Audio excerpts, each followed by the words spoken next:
નમસ્કાર વિદ્યાર્થી મિત્રો, આગળના વિડીયોમાં આપણે પ્લસ અને માઇનસના ચિહ્નો સરવાળા અને બાદબાકીમાં કઈ રીતે વાપરવા એ જોઈ ગયા છીએ. હવે આજે આપણે ગુણાકાર અને ભાગાકારમાં પ્લસ માઇનસના ચિહ્નો કઈ રીતે વપરાય છે એના વિશે ચર્ચા કરીશું. તો આગળના વિડીયોમાં જે આપણે કોષ્ટક લીધું એનું એ જ કોષ્ટક અહીંયા આપણે વાપરીશું જે આગળના વિડીયોમાં જોયું છે. તો ગુણાકાર અને ભાગાકાર માટે ચિહ્નો કઈ રીતે વાપરવા તો એના માટે અહીંયા નિયમ મેં લખી દીધો છે કે અહીં ગુણાકાર અને ભાગાકાર કર્યા પછી કોષ્ટક મુજબ જે ચિહ્ન આવે એ જવાબ આગળ મૂકવું.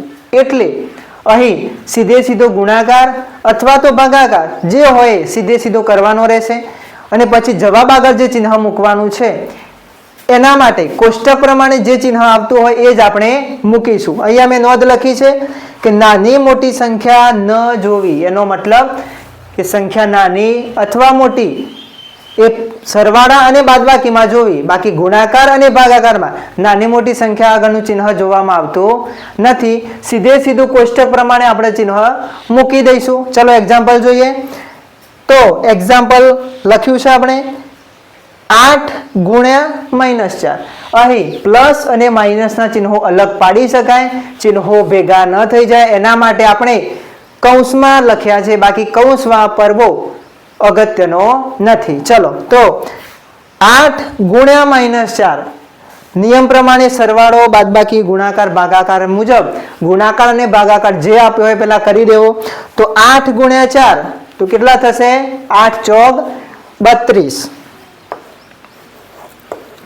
એ જવાબ લખી દેવાનો રહેશે. હવે જવાબ આગળ કયું ચિહ્ન મૂકવું એના માટે નાની મોટી સંખ્યા આપણે જોવાની નથી, માત્ર કોષ્ટક જુઓ. એક સંખ્યા પ્લસ એક સંખ્યા માઇનસ, એક સંખ્યા પ્લસ એક સંખ્યા માઇનસ, તો શું થશે? માઇનસ. તો અહીંયા જવાબ આગળ મૂકીશું માઇનસ. તો અહીંયા જવાબ આવશે -32. ચલો બીજું એક્ઝામ્પલ જોઈએ. -2 ગુણ્યા 13. ફરીથી એનું પહેલા ગુણાકાર કરી દો. 13 ગુણ્યા 2 એટલે થશે 26 થશે. 13 ગુણ્યા 2 ચિહ્ન કયું મૂકશું તો કોષ્ટક પ્રમાણે એક સંખ્યા માઇનસ એક સંખ્યા પ્લસ, એક સંખ્યા માઇનસ એક સંખ્યા પ્લસ, તો અહીંયા આવશે માઇનસ. તો જવાબ આગળ મૂકીશું માઇનસ. ચલો ત્રીજું એક્ઝામ્પલ. -8 ગુણ્યા -3. -8 ગુણ્યા -3 તો બંને સંખ્યા માઇનસ એટલે પહેલા ગુણાકાર કરી દઈશું. 8 ગુણ્યા 3 તો 8 તરી 24 થશે. ચિહ્ન કયું મૂકીશું? બંને સંખ્યા માઇનસ છે તો માઇનસ માઇનસ પ્લસ, તો આની આગળ આવશે પ્લસ. પ્લસની નિશાની મૂકવાની જરૂર નથી. ચોથું 9 ગુણ્યા 6 તો પેલા ગુણાકાર કરી દઈશું. 6 ગુણ્યા 9 એટલે થશે 54. બંને સંખ્યાઓ પ્લસ, બંને સંખ્યા પ્લસ હોય તો જવાબ આવશે પ્લસ. તો આ પ્રમાણે ગુણાકાર અને ભાગાકારમાં સીધે સીધો ગુણાકાર અથવા તો ભાગાકાર કરી દેવો અને પછી ચિહ્ન મૂકવાનું છે એના માટે કોષ્ટક જોવામાં આવે છે. એમાં નાની મોટી સંખ્યા જોવામાં આવતી નથી. પ્રેક્ટિસ માટે અહીંયા 4 દાખલા મેં લખી દીધા છે.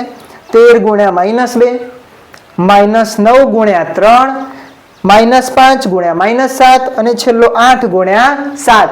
તો અહીં નિયમ પ્રમાણે જે પ્રમાણે 4 એક્ઝામ્પલ ગણ્યા એ જ રીત વાપરીને આ જે 4 એક્ઝામ્પલ ખરા વિદ્યાર્થીઓએ ગણવા અને એનો જે જવાબ આવશે એ કોમેન્ટમાં લખવો.